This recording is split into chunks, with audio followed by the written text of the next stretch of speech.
Jared and Lindsay back at Cedar Point for Great Pumpkin Fest 2019. Junior Mint here and I are about to take in some of the Great Pumpkin Fest activities, starting off with trick-or-treating with the peanuts. It says here, children must be 12 years or younger to participate.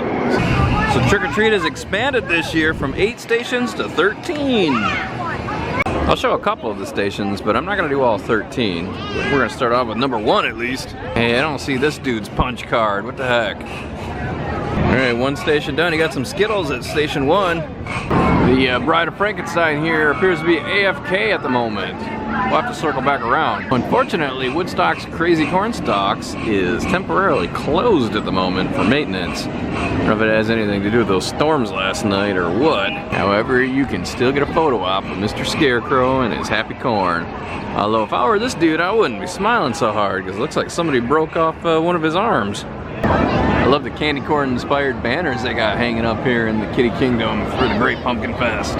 They even have some more over here in front of the Lost Persons and Message Center. And as you can see right here in front of the Ferris wheel, this is where they're actually doing the costume contest. Admittedly, I don't remember if they had all these skeletons back here in the Lakeside Midway last year, but they're here this year. Looks good. Got a lot of decor out over here on this side. This dude reminds me of myself with the constant tummy problems. Fortunately, these aren't the type of stomach problems I have. Now that's more of my wife if she rides a spinny ride. Oh, this is cool. Sally's Crab Cabin is inside of the arcade. Hey, we found Schroeder's Games of Skill between Pigpen's Corn Box and Woodstock's Crazy Corn Stalks. Junior Mint here is doing some cornhole.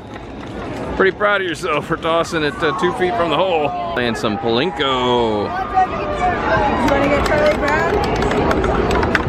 Oh no! No prize for you. Time to do Lucy's pumpkin painting, located right in the Midway. Before you can paint it, the first thing you need to do is go to the Great Pumpkin Patch, which is right next to it. And then we come in here and we paint grab a pumpkin. Here we go, we're gonna pick out a little pumpkin. You get one, is that the one? Big one.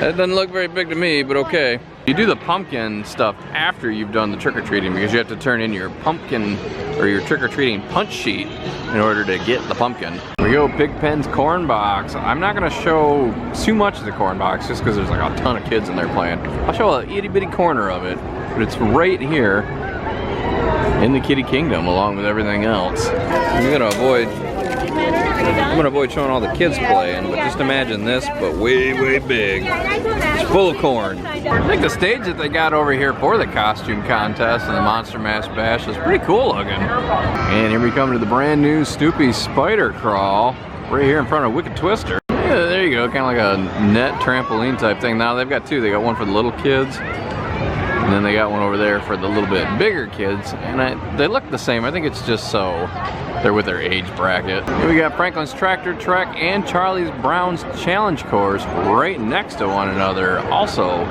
over here near the Wicked Twister. So the tractor course layout's quite a bit different this time. It actually looks a little bit shorter than it usually is. And here comes my kid barreling down the course. Look at the challenge course here. Pretty fun for the little kids, and they can race side by side, and there's a little bell at the very end of it to ring. And finally, next to the challenge course is Peppermint Patty's Hay Bale Maze. It's a pretty good maze for the little kids, huh? Maybe not as much fun for taller people that can see over the hay bales.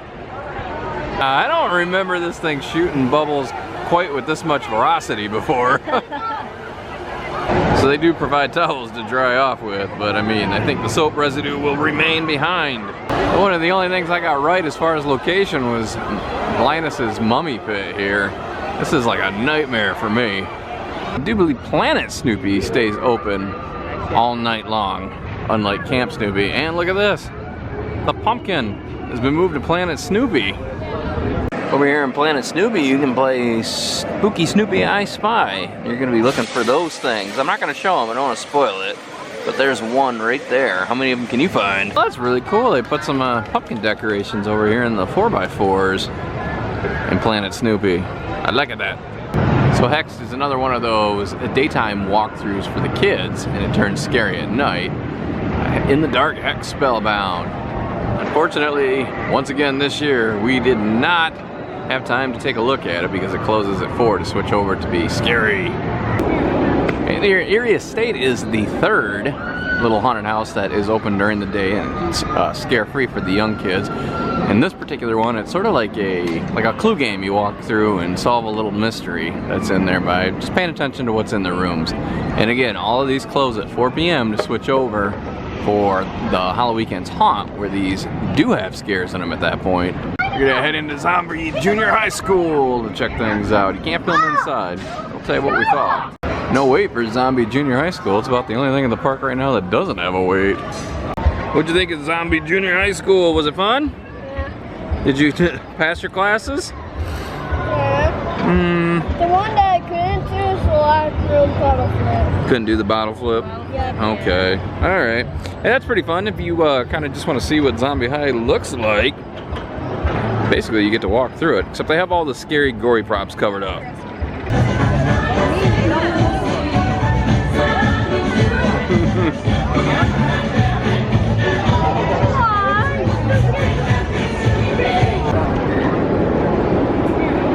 The Erie Estate is the third little haunted house that is open during the day and it's scare-free for the young kids. And this particular one, it's sort of like a clue game. You walk through and solve a little mystery that's in there by just paying attention to what's in the rooms. And again, all of these close at 4 p.m. to switch over for the Halloweekends haunt, where these do have scares in them at that point.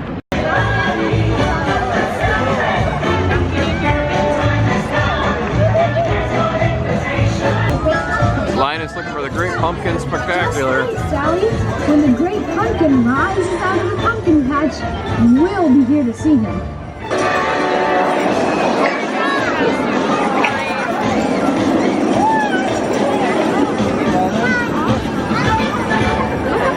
I think that's actually Pigpen. Or is it Charlie Brown? No, it's Charlie Brown.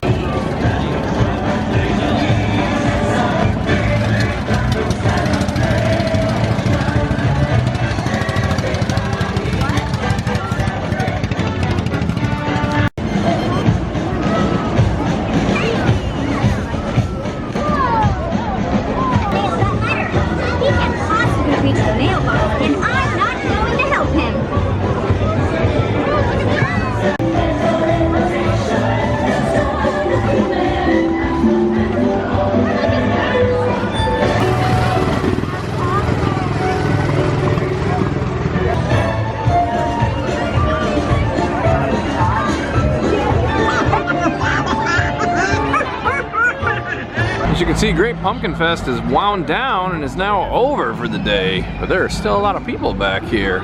There is one last thing that I want to show that's part of Great Pumpkin Fest, even though I do believe it is closed for the night. Oh, I take it back. We got the Monster Mash Bash going on still over here.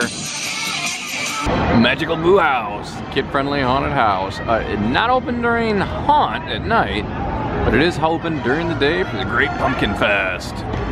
Basically what it is, it's a super kid-friendly walkthrough. A lot different even than the 3 haunted houses that are open during the day for kids. This one is no strong, scary theming at all. It has strong theming, it looks good inside, but not at all scary. Definitely good for young kids. These little ghost cutouts make the blue streak the boo streak. But that's all that's different about it. Almost forgot the little pumpkin that we decorated up in, what was it? Not Sally, but Was it Lucy's? Lucy's pumpkin thingamajiggy? I don't know. Almost forgot it entirely. Yeah. Sat there all day drying.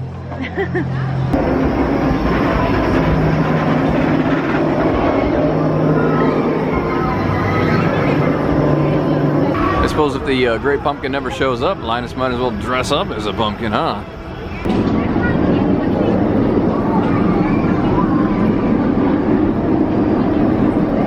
We popped in the Snoopy boutique and they have this awesome shirt. I didn't even see in the other store when we were looking.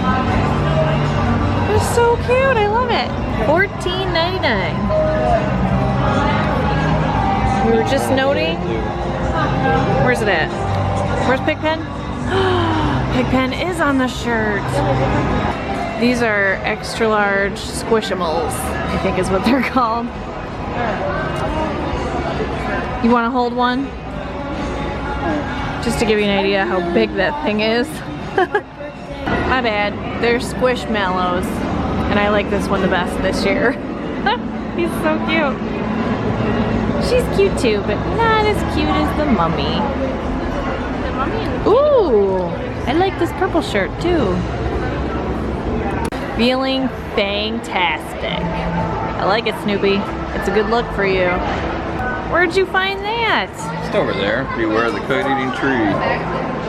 It looks like he's also got Charlie Brown. Yeah. I like it. I like the ghosts. If you get the hoodie, it says that on the front, and you get a bigger picture on the back. I think I like the hoodie better. I like this guy. He's in the candy portion of the store. He is really cute. Broom feet. I like it. Wow, hello. That is cool. Look at how they painted that. I like that a lot. Especially these guys. They're so cute. Sitting up on the shelf and they all have different faces. They're cookies or something. Maybe macaroons. Well, there you go. There's the Great Pumpkin Fest 2019. We had a good time, but what I would say is if you want to do all of it, get to the park as early as you can, because it's only open from 11 to 7 on Saturdays and Sundays, and it took us all day to do the entire thing, and we still missed, I think, 2 of the crafts. So if you want to do it, make sure you, like I said, get here early and just dive right into starting to getting the stuff done. I mean, it took us a long time just to get through the trick-or-treating, but thanks for watching.